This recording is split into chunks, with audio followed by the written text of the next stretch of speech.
Welcome to your next step up the self-publishing mountain. I'm Matilda Swift, author of quintessentially British cozy mysteries. And I'm Samantha Cummings, author of young adult books about magic, myths and monsters. I've written the books, Changed their covers, tweaked their blurbs, tried tools from a dozen ads courses. and I'm still not seeing success. Now, we're working together to plot and plan our way from barely making ends meet to pulling in a living wage. Join us on our journey where we'll be mastering the pen to snag that paycheck. Hello and welcome to Pen to Paycheck Authors Podcast. I'm Matilda Swift, here with my co-host Samantha Cummings, and we're here to write our way to financial success.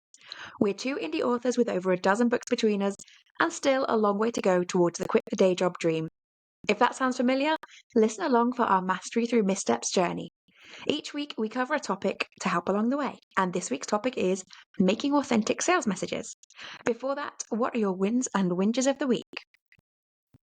Oh, well, I don't actually have that many whinges, but I always do like to have a little whinge. So I'm going to be one of those people that whinges about fireworks. As much as I love fireworks, I'm a bit whingy because my dog does not, and she is not having a good time this weekend. So I feel a little bit bad for her.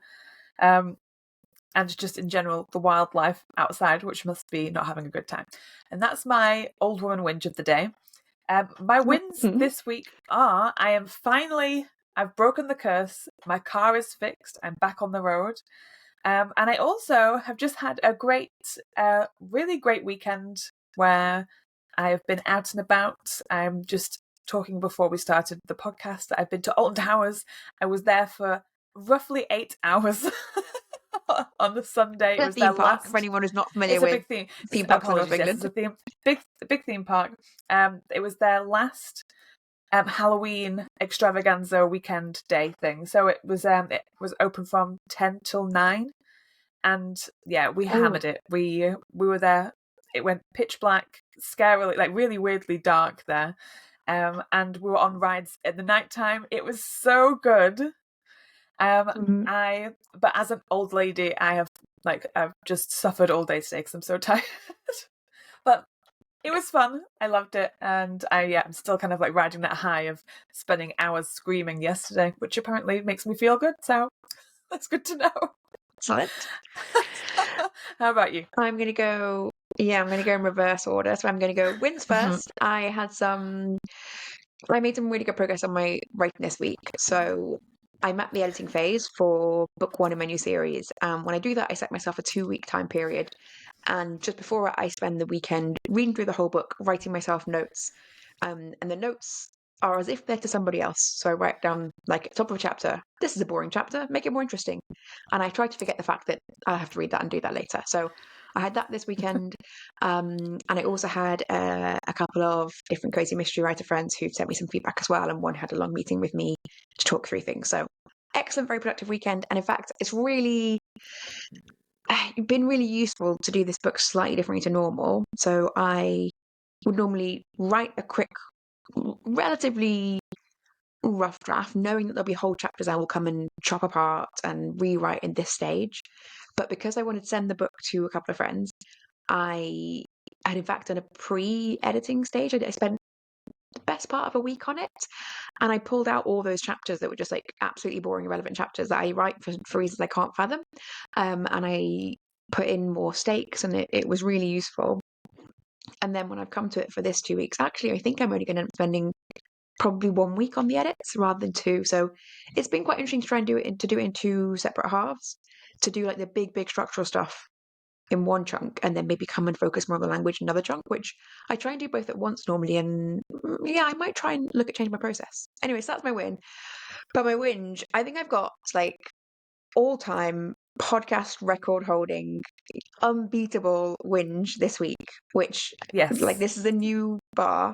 And if like fireworks, schmileworks, this week a truck drove into my house, and not like, you know, a truck like if you're an American, like you have a cute little flatbed truck. No, like a lorry, like a haulage vehicle that was on its way carrying, I don't know what, presumably barrels of concrete. I live on a road that's, you know, it connects big towns, but it's not busy. It's like a 2-lane little road that goes through country villages. but because it connects relatively big places, does get lorries down here and some buses. And I do often think it's quite close to my house. And then on Thursday, it was too close to my house. And fortunately, I live in a very sturdily built stone house, but it is tall and thin.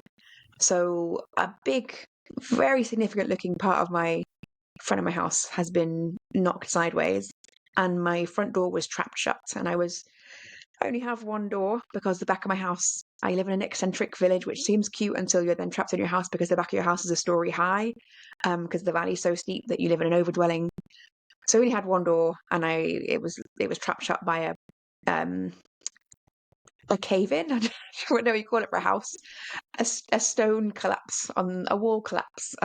So I had to fortunately, was able to get somebody to come out to rescue me, and it has been the universe telling me to ask for help more. I think because I had to ask for help for somebody who I was inconveniencing them. Like, I knew that this was a big job to ask someone to do. It turns out there's not such a thing as an emergency door fixer. It's not a thing. So I just had to really prey on someone's kindness to be like, please come and let me out of my house. I know this isn't your job, but I just need to get out of my house.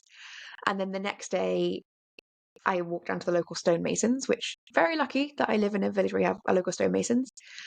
And I went down and I just showed them pictures of my house, and I was like, I think my house is going to collapse on me when I walk out the door. Can you please help? And they just sent around some men to put some sort of temporary scaffolding up. For nothing, just to help, because I'm just relying on the kindness of strangers this week. So I have asked for a lot of help, which has been great for my ability to ask for help. And I'm just going to tell the universe that I have heard that lesson. I've taken it in. Do not crash any more gigantic lorries into my house. I've learned it. I'm done. So yes, but definitely big old whinge of the week.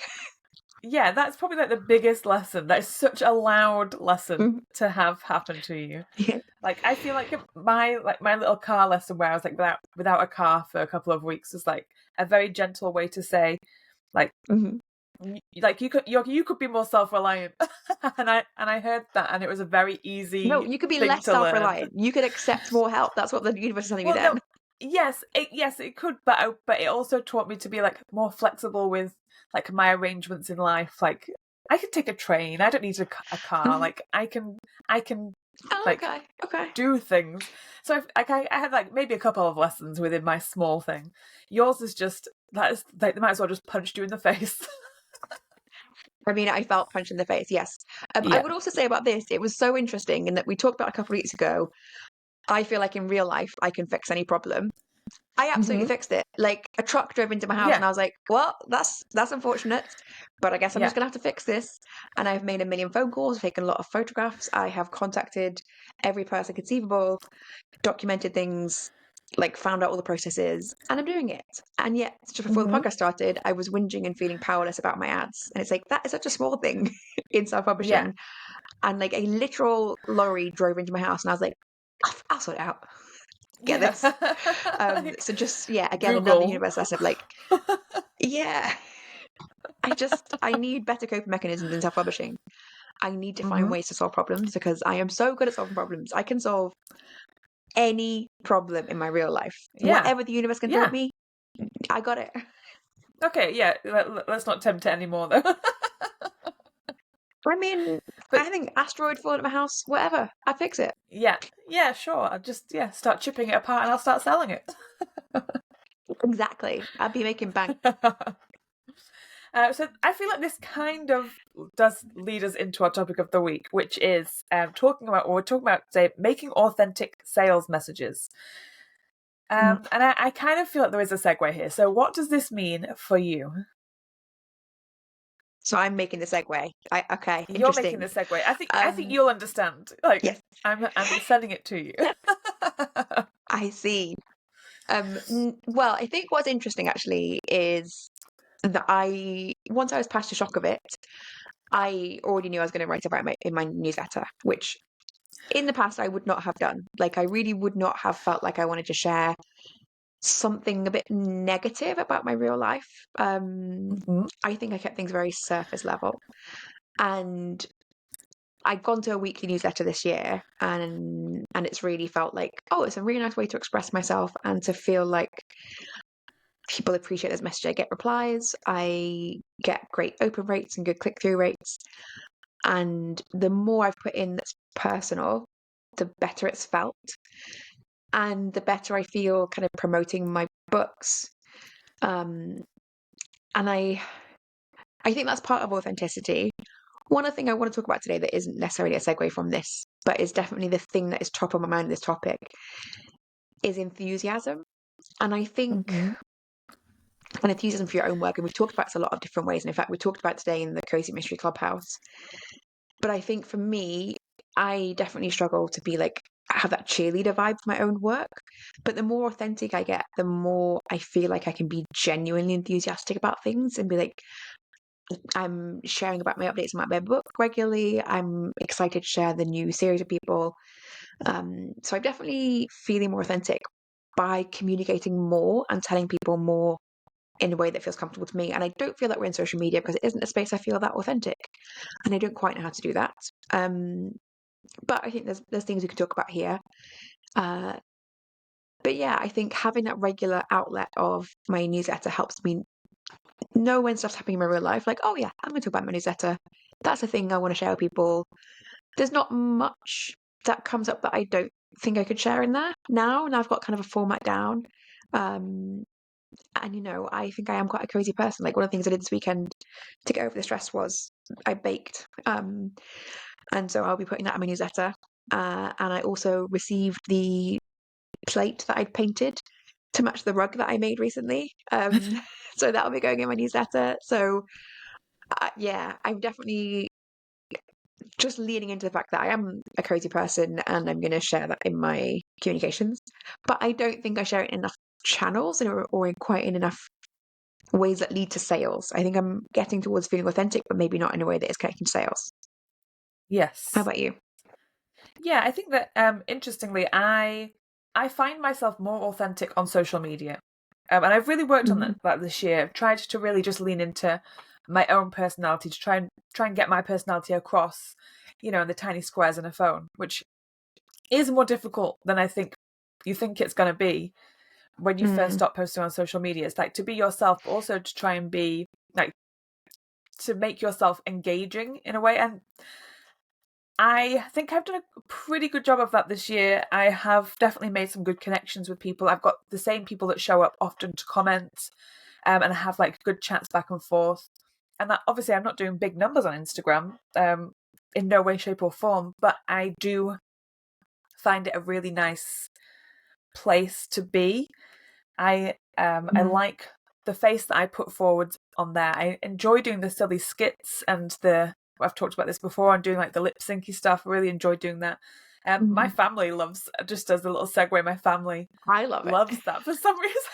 Like every time I see, I've it. got like my older family on Facebook, and like the posts automatically go to Facebook, and the my older generation family, like my aunts and my great aunts and stuff, see them and are constantly telling me that like I should be an actress because I'm so good at being silly in skits. I'm like, yes, clearly I know that I should be an actress, but like maybe another time when I've finished writing books. So I really enjoy all that stuff. I find my newsletter, for some reason, as much as I love to write it, I just feel like I don't know.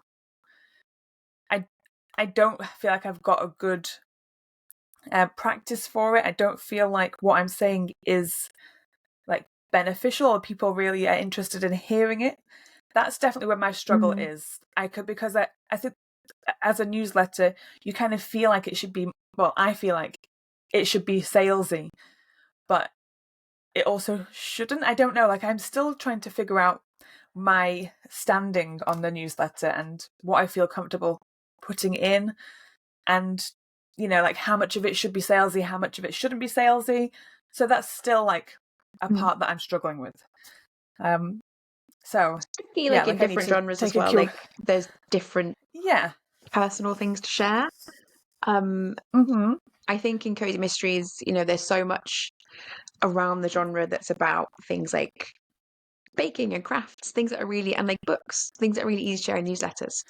Whereas, there are other genres where, like, if you're a sci-fi writer, what are you sharing?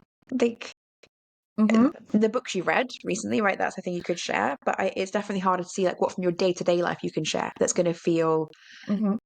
like it like it connects to sci-fi readers. We talked about this before, right? In the idea of like you want to give people a feeling of what they're going to get from your books, and if I know the feeling that I want from my books is like this sort of Mm-hmm. eccentric humor, those feelings that you can get across in a newsletter in a day-to-day communication, you want it to feel like a friend is kind of sending you a funny little message, and that really aligns well with my Mm-hmm. branding. Do you remember the words that you wanted to communicate from your branding exercise that we did ages ago? Yes, vaguely. Because I really wanted to like focus on like my whole shtick was like magic, monsters, and myths. Um, Mm-hmm. yeah, I don't. Yeah, I guess like that's I hadn't really thought about that. Like, what is it that I'm trying to say to people in emails, rather other than buy my books, which feels too cold and crass.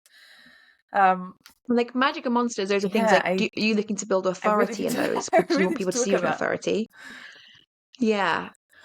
But then, do you want to build authority or do you want to build Yeah, that I guess personal so. connection? Hmm. Because I I think think a bit I of don't think they're both. the same thing. I think Yeah. no, they're not the same thing. Um, I think like I'm gonna be really like weird and geeky and say at some point in my life I kind of wanted people to see me as like the Buffy character in in the story or in like in life as being like this like person of authority and like a cool person and somebody who's like can kick Mm. ass because I kind of can. But and now I'm starting to think maybe I'm Giles. And how does that change my Well, I approach would to say talking to to people? me, like that's the thing to talk about in newsletter, right? Is like realizing I'm the Giles, not the Hmm. Buffy. That could, and that's not saying Yeah. you should do that. That's saying like that's the thing I can imagine a person in your genre could make a whole newsletter about, right? But that's quite a Hmm. personal insight sort of newsletter. That's quite a chatty tone, and you're having to sort of create a jokey feeling and tell a long story. Like, is that the format you want from your newsletter, which will make people kind of see you as a person who guides a narrative, who's in the genre, who knows about the touch points, who also is a little bit self-deprecating? Is that how you want people to see you? Um, yeah, I think there's a lot of different ways to go about it, and it's really. I think maybe for you holding off, and this is just armchair psychology. I think holding off Hmm. doing a lot of expansion with newsletter is maybe to do with not wanting to commit to being a certain persona, because I think newsletters are Hmm. so in your wheelhouse, right? You are a hilarious genius, as we know on this podcast. Hilarious Of genius course. all the Yeah. time. And I think you are those videos where you're lip syncing and they're so your vibe, like you're able to create this sort of light-hearted fun tone. Um and you're always picking the right things to sync along to. And I can see that person is going to be really good at writing newsletters. So why are you not doing it because you're not wanting to commit to like this is are you saying like I don't have enough authority to kind of build that authority? Are you saying I don't want to commit to making a long form narrative newsletter or a short form like life update one because I don't want to reveal things about myself? I don't think I'm opposed to revealing things about myself. I think it's just old habits die hard, really, because I used to write blogs and I used to do like email newslettery things, Mm. like going way back to when emails first became a thing. Because I'm that old, Mm-hmm. I set up a news like the first thing I did when I got an email address was set up a newsletter, got all my friends' email addresses, built a format for the newsletter, and it was effectively something like it was all focused on the 7 men I was going to marry to leapfrog myself to be married to someone really rich and famous. It was just a joke, you know? And so that's Yeah. kind of like silly. I know, like, just completely my stupid humor. I think like I just have that ingrained in this, like, it's almost like I just want to blog, but that's not really what I want my email to be. So I feel Why stuck. not? Like, well, if I'm not writing it like a blog, yeah, I do. Whenever I send emails out, I do feel like they are more like a little blog post, but I don't think this is just like because I am self-deprecating. I just don't think people are that interested in me. So Right, and I think that's the thing that's holding you back, because you are so good at communicating that style that like you're looking for. I don't think the entire world is that interested in you, right? Of course they're not. Like the entire population of the universe is not that interested, but the people who are that interested in you would be so interested. They'd be like, "Oh my goodness, I found my person. I want to read all their books." Like you're looking to create a fandom. You're not looking to say like, "I'm trying to broadly please everyone all the time." What's the point of that? yeah, because I never want to please everyone. I can't believe I've got this far in life and I don't know if I've got like real enemies. Like surely, like where are the real enemies? So I'm happy to not please people. Yeah. I'm looking for my arch nemesis everywhere I go, just waiting for that storyline. If you're listening I to this love and you would like to be my nemesis. arch Yeah. nemesis, please let me know. I just want a bit of drama in my life, I okay? And think then I we're can not putting write enough about it effort in my into it. email. Yeah. Yeah. Yeah. So Maybe anyway, that's what but I so should be newsletters working on. is just one part of it. But I think it's interesting that like we Yeah. both have different things where we feel comfortable. And maybe I would say in both of those, we could be doing more sales. And I think we have looked at quite a few people. We often look at people on social media and we share people that we think, they're doing such a different thing to me. They're doing such a strong sales thing and they're clearly not feeling the same way about it that I would feel about it.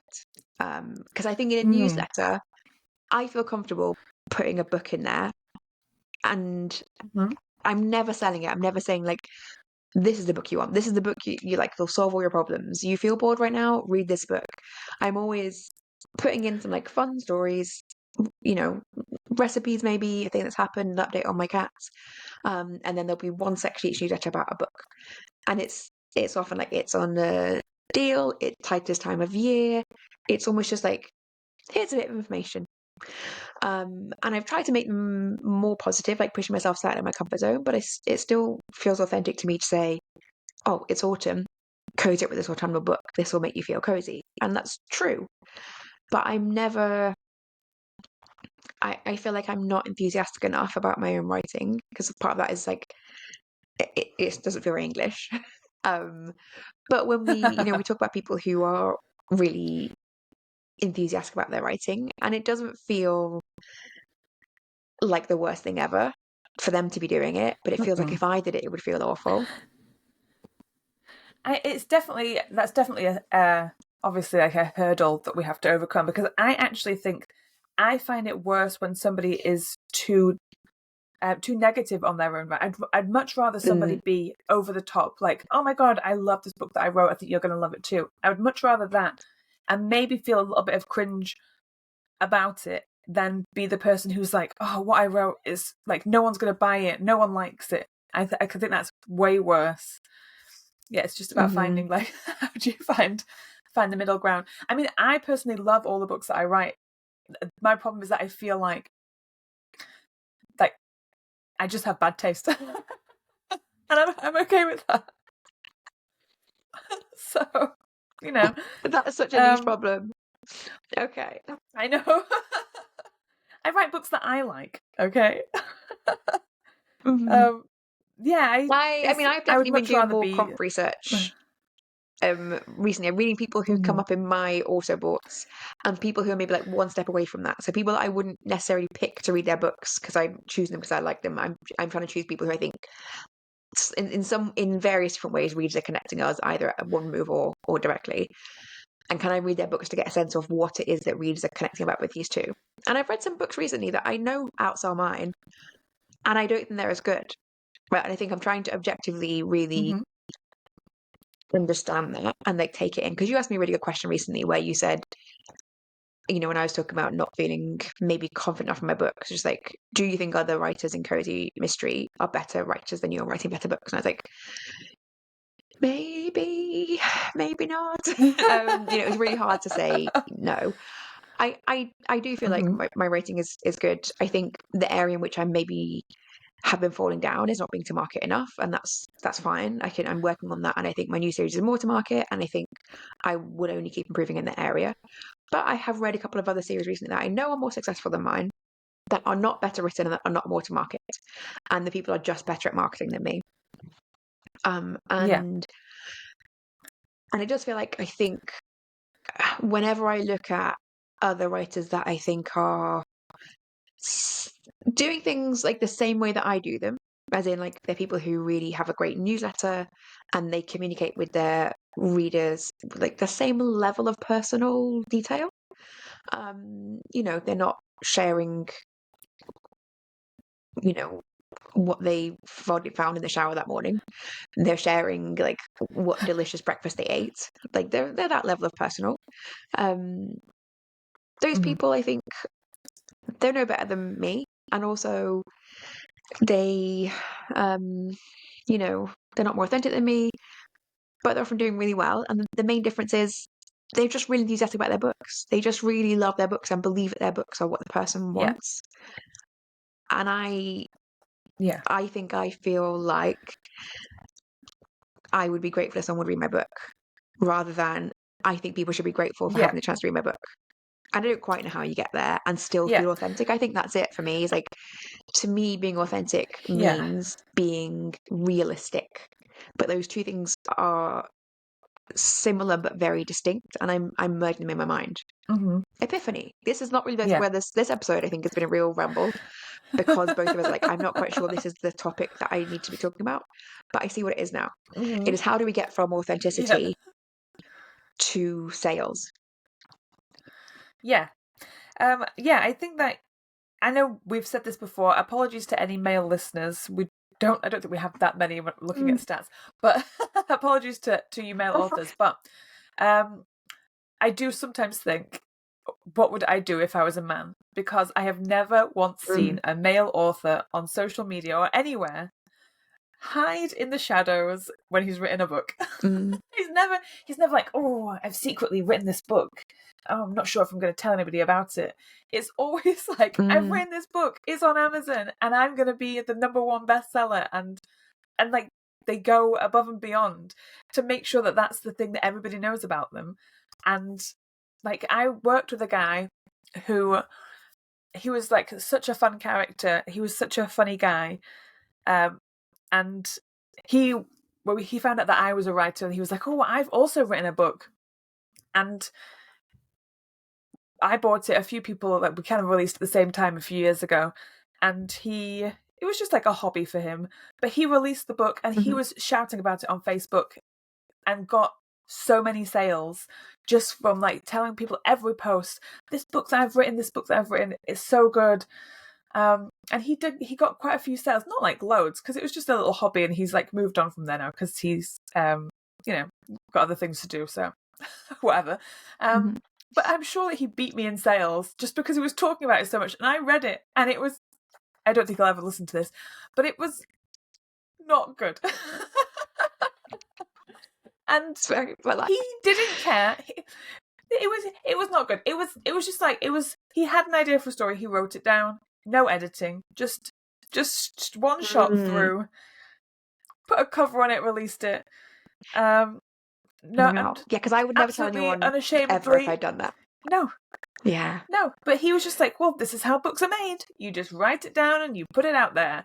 And and I love that kind of, that enthusiasm that he had was so without, it was just so untinged by the reality of like what book marketing is. It was just like, that was his passion project. Writing a book is massive. Like, it is enormous to write a book. It is, yeah. Like, yeah, it's if you come from a world where not everyone writes books. Yeah. Yeah, but I'm surprised everyone we know writes books, right? Almost all my friends do. And I forget that it's a weird thing to write a book. And if I got chosen to be on the England women's football team. I'd be telling everyone, even if I was the worst player on the team, I'd be like, guys, I got selected. You will not believe this. Come and watch me. You're going to be so excited. Knowing that it's a rare and unlikely thing, I'd be telling everyone because, like, can you believe this? Whereas for us, I think we have got very discerning taste in books. And like you're saying, you think you've got weird taste. And I think even though I have looked at other books and cozies, I've been reading a lot of cozies this year, and I have not come across books that I think are consistently better than mine. I'm not saying they're all awful. I'm saying I think I am very much capable of being in this group. I have read some that I think that is better than my book, and I would love to be that good, and I think I can be that good one day. And I have read many that I think that's rubbish, and I've read loads that I think about the same level as mine. So, knowing that, that sort of, I think being an authentic person to me feels like being honest and being like, my book's somewhere in the middle. You probably like it. But there's loads of good books out there. Don't kill yourself. And I don't know how to go. But honestly, I think that's what this episode is about, right? It's like, how do you go from being authentic to being like authentic? And you've got to read this, guys. It's fantastic. Because that's not me. I'm not that enthusiastic a person. But I think you are that enthusiastic a person, because you are always so enthusiastic when you're talking to me about this. And like on this podcast, I think you're really enthusiastic. And when you come up with the story, and do you remember when we sat in our meeting, when we did our mastermind meeting, and we were coming up with X meets Y and doing that whole thing, and we spent hours doing it, and it was so exciting. We were having such a good time. And so I think that enthusiasm and that excitement exists within you. And you just have to point it in the right direction. I think that maybe if you physically uncomfortable, like thinking about this, like I can feel it in my body, and that is a thing to overcome. I'm not saying that's how I want to feel, but the second like we approach the concept of like I should tell the world about how great my book is, like I can whisper it in secret to you, that's one thing, but trying to find a way to merge that authenticity I have in my online messaging with like I genuinely am proud of everything that I did, and I think you will all love it too. Like my whole body wants to like shrivel up. It's trying to like cocoon itself. Like, no, I'm so shriveled. Like, shush, be quiet. How do I? I've got this. I was going to say, like, I've got this thing on my wall, which I will at some point start using, but I've like just been looking at it for ages and I have not yet implemented it. And it's like, it's just little reminders of what to say to people about my book in different ways. And I've had it on my wall for months. And at some point, I think I will internalize it, but I haven't yet put it into practice. But I have things like asking, like when you're posting about your book or emailing people about your book, trying to come up with a reason that your book is going to like solve a problem for a reader. Whether it's like I always say for my books, it's my book. Curse of the Wild is really good to get you out of a reading slump because it's so like just magical mayhem. So I always think like it's a good, and people have said it to me before where it just like got them out of a reading slump because it was so fast paced. It was such an easy, fun read. So I am trying to come up with these things that are like authentic, but also like has my own little, like has my personality injected into it. I have other things like showing people why they need my book. What's the other things I've got over here? Like the emotion that it will generate, like the different emotional points of the book that will be interesting to readers. So the last one is about making an offer that you can't refuse, and I have not figured out what question that is or how to answer it. But because it's on the wall, I know that like I've got all these different ways that I can look, and when I'm doing my social media plan, it's just like a bit of guidance effectively. So I can look at this like kind of tactical way of doing messaging, and hopefully it'll help me come up with my most authentic way to talk to people, but with like a bit of guidance, if that makes sense. Yeah, I think I do need to make something more deliberate and tactical like this, because to me, I just feel like I am. I don't use I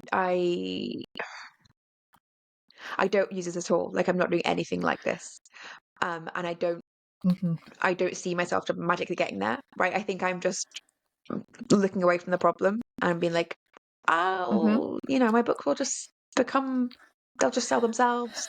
I'll just tell people they're there and then they'll be like, oh, that book's there, I'll buy that. And I'm doing people a Mm-hmm. disservice because I I would like to believe, that's the strongest I can say it today. I would like to believe that there are people who would really love my book, my new series. I would like to believe people who really, really Mm-hmm. love that. And if they don't find it, then they're reading something that they don't like as much. And that is my fault. So I want to find a way to authentically and meaningfully convey to them what the book's about and like how they can get engaged. I do think there's a bit more to be said about enthusiasm because Mm-hmm. this is one of those things where you hear something from many different places and you hear it several times and you're like, this is catching on my ear, it's a thing. It's just about Yeah. being enthusiastic about your own book. Mm-hmm. And I think I know you said earlier like, oh, I'm an enthusiastic person. I find it really hard to enthuse about things that I have made or done. Maybe that's it. I'm trying Mm-hmm. to think maybe I thought like maybe I can borrow a skill from somewhere else. Because if I had made a really good cake, I would press that on people. I'd be like, oh, you've got Yep. to try this. It's delicious. But I would Yeah. say it's a Nigella recipe or it's got 5 types of chocolate in it. Because those are things people are going to love. But why am I not doing that about a book? I'm like, it's set in a Yeah, book because I'm town. sure your books probably do have 5 different types of chocolate in them. At least, yes. At I'm just, I least. think, why don't I feel the same way? Maybe that's what I need to think about is like how to promote my book as if it's a cake. Because, Yeah. like, even a cake that's just okay, it's a cake. Like, of course you can like a cake, it's delicious. Yeah. Even if it's like, oh, Mm-hmm. it's a little bit dry, but you know what? It's still good. I don't have any emotional attachment to the cake's quality. I did my best and you'll eat it and it'll be gone. And it's the same with books, right? You'll read it and then it'll be gone. You'll forget about it in like a day or two after you finished it. It's not going to be. I'm not trying to write War and Peace here. Um, Mm-hmm. and I don't know why I can't get that same enthusiasm about something I have, I guess, created and seen all the bad versions of. But maybe Yeah. that's the thing I need to work on. Yeah, especially when you get to the point where once it's been edited a million times, like that's your best version. And that is the thing that you should Mm, be the most proud of. Like when you get to the end and you think this is like so much better than when I first started. Even just saying hmm that, like like this book's come such a long way from the first draft to now. Like you're in for a treat. Um yeah, I do like the idea of talking about your books in particular about as cakes. Think of all the fun things you could do, mm, like the ingredients that you could write out, which would result in the title of the book. That would be a really yeah, fun marketing thing. yeah. And it is interesting. It does just feel so inauthentic to me to be like shilling my own books, right? That's how it feels. And yet I would not Yeah. hesitate to. And in fact, last week I made some scones. I was testing the recipe for my books, Oh, and I made some yeah, I'm scones. And jealous. there's a limit to how many scones I can eat. The limit is large, but there is a Is limit. I there? need to make some more Yeah. cakes as well that weekend. So I took the scones to my writing group, to my roller skating group, and I had not tasted the scones because I hadn't had time to eat one during the day. I took them, and I just trusted they were good, and I just forced everyone to take one home. I was like, "Take it. It's a free scone. It's going to be good. It's a Natural Trust recipe. How could it be wrong?" And I tasted it later. They were excellent. I've had several. Hmm. They were so good. Excellent recipe. Very well done, Natural Trust. Um, but I did not hesitate. Whereas, like, if I'd got a load of free books, and have got a load of my own books, I would never take them to roller skating group and be like, guys, you're gonna love this. Here's a free book. Um, because not everyone likes my books, but not everyone likes. Is that true? Everyone does like scones. That's crazy. But not everyone likes crazy They must do. mysteries. Yeah. Hmm. But I think um, I do think that more people I think there are more people who are willing to read anything than there are people who are really stuck to one genre. mhm. Mm. I think if someone was given a book, they would read it, and even if they didn't like it, they would probably still read it. Like, I would never, like, I know that people DNF books, and I know you do, but I would never DNF a book. I just keep going because, like, once I'm in a book, I'm just in a book. That's fine. And if I don't enjoy it, I close it at the end and I think, wasn't for me. But I think that there are more people like that. I really do. I feel like I'm a part of the majority. Maybe that's just like a weird way that I've just told myself to, so I don't feel so weird. But yeah, I think that, like, not as many people are that judgmental. It just seems that way because that's the crowd that we're in, or the crowd that we see online. Yeah, I don't know. Yeah, so if I imagine that like everyone is relatively predisposed to wanting to read this book, all I have to do is sell it to them and get them to like Yeah. take the cake, right? Because it's like a free sample person in a supermarket. Not everyone who walks past them is going to try the free sample. They've got their own reasons for not doing it, but they should be like, they give away free food. Why not be enthusiastic about it? Even if it's just like some green juice, they're still gonna be like, tasty green juice. Try it. It's one of your 5 a day. You'll feel good about it later. There's some things you could say about green juice, even though you might be like, it's very green. Why am I not the same about my books? I think that's because what I'm it going to doesn't work matter. on. Like, I think it doesn't matter if like that you actually go off and do that and start trying to get everyone to buy your book, because I don't think that that's obviously, like, it's like a waste of time. It is better to focus on the people who do read your genre, but mentally, don't limit yourself to thinking that you're just trying to convince these people. Just you need to be able to walk into a room and tell strangers that you wrote a book mentally. Like, you need to, which I and can that's how do, I but I feel. think I am. Yeah, I think I don't have enough enthusiasm, and part of that, like a big part of that is mindset. Like, I don't have enough enthusiasm. I don't think people are going to be super excited to read my books, which I don't think is actually true. I think there are lots of people, like I have on my wall that you can't see, a bunch of reviews printed out that are so lovely that like people have written things that I don't think I'm that enthused about books. Like, they said really positive things.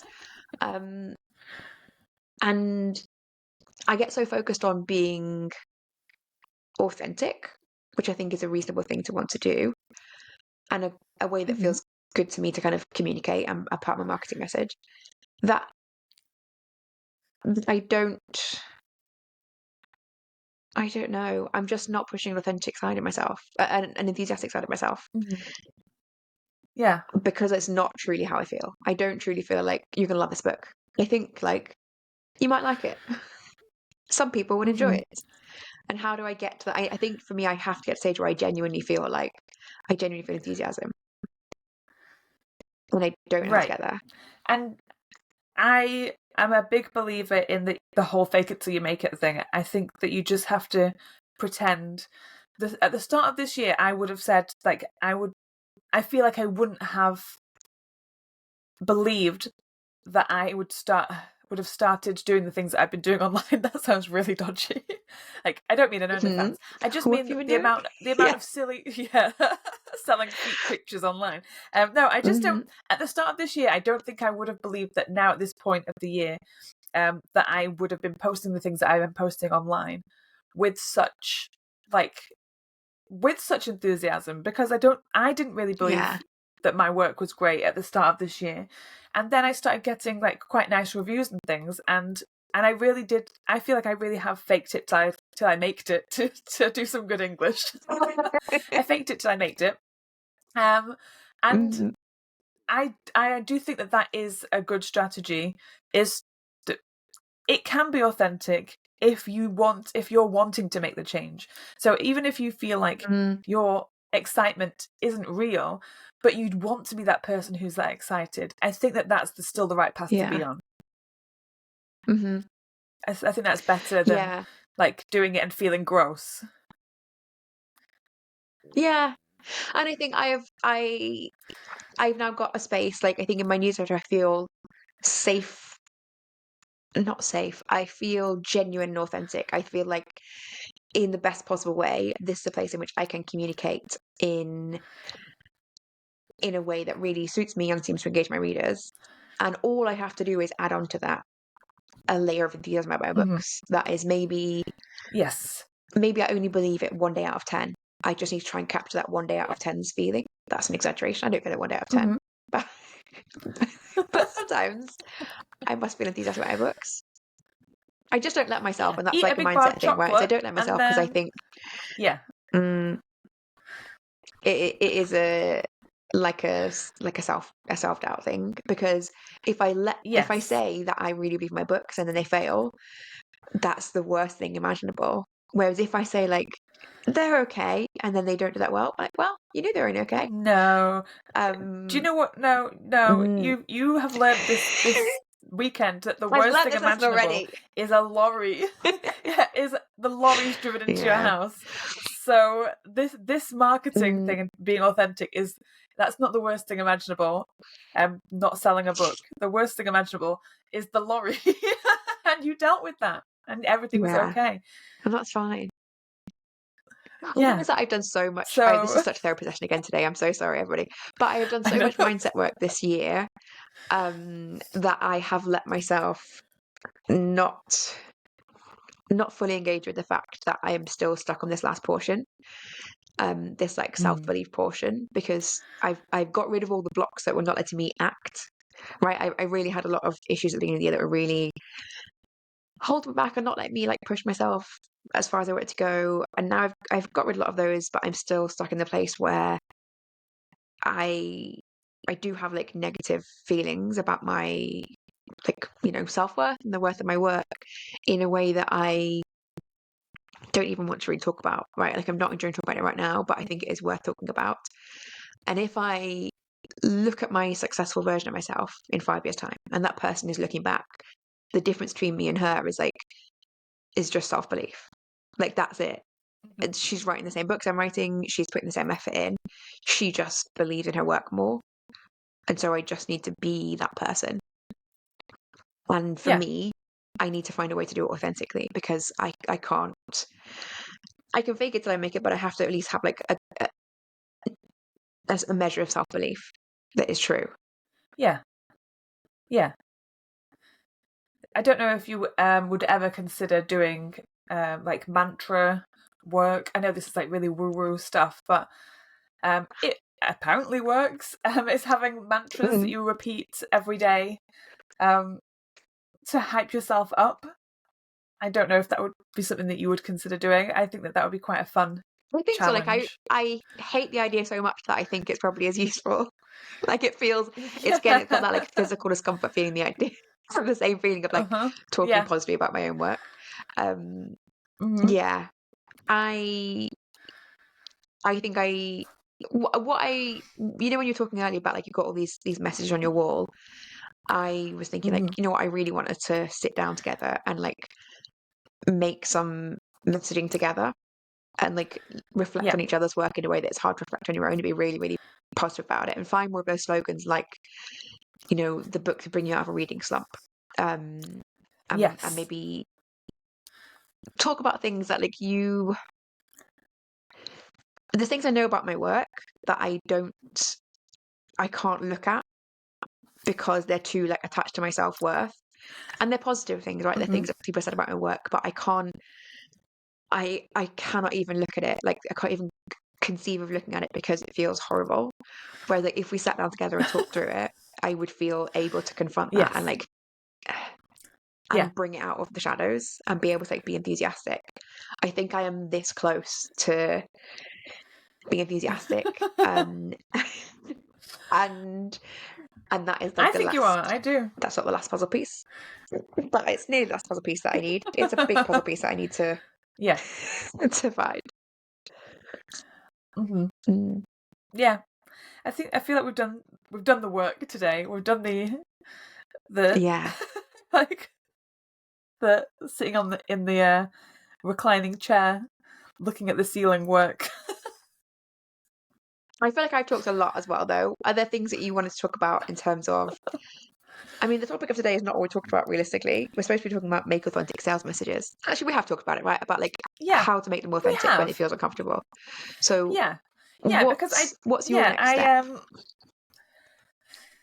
my next step is I think trying to figure out my newsletter and what positioning that I'm taking in that, because I do feel like it's such an untapped source for me.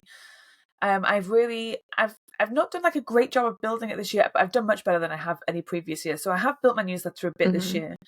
I really want to have a better strategy for next year to keep building it, and then also to be using that as a really good funnel for sales, but also just, like just having contact with readers.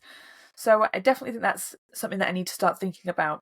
I hadn't really, until we were talking about it today, I hadn't really put those pieces together, that was something that's like what the blocker was on that, was just me not understanding what I'm trying to say to people. So that's fun, like a fun realization. With social media and stuff, I feel like I figured out my social media. I think that at some point it'll just grow naturally, and that will only happen with like releasing of books. I'm not dependent on like getting a viral video or anything like that. I think a lot of people are trying to hit viral videos as a way to progress. That doesn't feel authentic to me, to be trying to do things that go viral. So I like what I'm doing. It feels good, and I'm just going to kind of continue with that, and just work on my email. I think that's my big next step. I'm glad to have figured that out. Yeah, it is. It definitely feels like something that I feel like I could have an email from you a day and be really happy with it. Like, I think you have. It's a skill that you're not exploiting, a way that you communicate with people that you're not doing enough with, that you could be doing a lot more with. And like, you're already paying for the service, whatever level you pay at, you're already paying for that. There's no extra cost to it. There's just your time. And for me, going from monthly to weekly, it hasn't taken really much more time, a little bit more organization and a little bit more time, but not proportionally. And I feel like the outcome is significantly better. What's interesting, actually, we'll wrap up very shortly. I have a button at the bottom of my newsletter where you can unsubscribe, but I also have a button where you can go from the weekly to the monthly only option. Every week, someone picks monthly only. If it were me, I would just unsubscribe before I know it's somebody. I'd be like, never mind, I'll ignore you, or I wouldn't read the newsletter anymore. There's no situation where I would click go to monthly only, and that is so positive. That's people who are saying, you know what, this is a bit too frequent for me. I don't want to hear everything, but I absolutely don't want to miss out on your newsletter. I love it, and that's such a boost. Absolutely lovely. So yes, I think we've covered all our therapy things today, for what I thought was going to be a pretty uninspiring topic, but that feels really great, and I'm really glad we talked through this. And it's often like the tiny topics that turn out to be really deep and big. So great work, us. Yes, good work. Do you have anything else to add on this topic? No, I am topicked out. Excellent. Well, we're on to next week's topic then. We are continuing the series that we're calling Put Your Money Where Your Mouth Is. The next episode is about reading the results. Do you have any initial thoughts on that? I was going to say, I can't wait, but that's a lie. I'm looking forward. I am looking forward to like the forced kind of, the forcefulness of having to look at the stats on my ads, because I've got an ad that's probably about to run out. It was running for a month. So in the past, I have kind of looked at the results of ads and not really done much with what I have gleaned from it. And this is like a good opportunity for me to actually look at the results and then decide on the next thing to do. And I am kind of looking forward to it, because I like trying to figure out the secrets of the stats. So yeah, I'm going to be optimistic. How about you? I'm definitely looking forward to doing it with somebody else, because I'm very much a try it and then throw my hands up in the air, be like, well, that didn't work. I'll just stop and then hide under a rock for a while. So I'm looking forward to having done next week's episode. That is where I'm at. I'm not looking forward to the process of doing the preparation or doing the episode necessarily, but having done it will be so good. So fantastic. Yeah, I think this series is good. And I've got ads running right now. I've got Amazon and Facebook, so plenty to talk about. I've run some book club as well recently. I will look forward to discussing those. So please do join us again next week for that topic, which I assume will be more on topic than today's was. But today's was very useful, I think. Please do also Yes. like and subscribe. Tell your friends about the podcast. It is how we grow best. And we will speak to you again next week. Goodbye. Goodbye. You've been listening to Pen to Paycheck Authors. Stay tuned for our next episode, and don't forget to subscribe to learn how to write your way to financial success.